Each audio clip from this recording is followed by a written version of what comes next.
আরে তোমাকে মনে রাখতে হবে, একটা পুরুষ কখনোই শুধুমাত্র দেহের পাগল হয় না। একটা পুরুষ যদি শুধুমাত্র দেহের পাগল হতো তাহলে খুব কম টাকায় বাজারে এই দেহ কিনতে পাওয়া যায়। একটা পুরুষ কখনোই সারাদিন ঘোড়ার খাটুনি খেটে ঘরে আসতো না শুধুমাত্র একটি মানসিক শান্তির জন্য। যদি পুরুষ মানুষ এই দেহেরই পাগল হতো তাহলে কখনোই পরিবারকে ভালো রাখার জন্য দেশ ছেড়ে প্রবাসে গিয়ে অনিশ্চিত জীবনযাপন করতো না।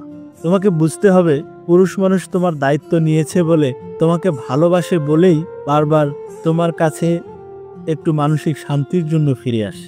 পুরুষ মানুষ দিন শেষে একটু মানসিক শান্তি যেখানে পাবে সে সেখানেই ছুটে যাবে, সে সেখানেই বাবুই পাখির মতো বাসা বাঁধার চেষ্টা করবে। এটাই পুরুষের নীতি। পুরুষ মানুষ এমনই, একটু মানসিক শান্তি চায়। পুরুষ মানুষ সবসময় চায় তার আশপাশের মানুষ, তার প্রিয় মানুষ, তার অন্তরাত্মার মানুষগুলো ভালো থাকে। শুধুমাত্র দেহের পাগল পুরুষ কখনোই ঘরে ফেরে না।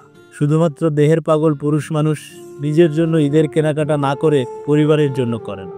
পুরুষ যদি শুধুমাত্র একটা নারী কিংবা একটা দেহের পাগল হতো তাহলে সে যা ইনকাম করে তা দিয়ে বাজার থেকে খুব সুন্দর একটা নারী কিনে নিতে পারে।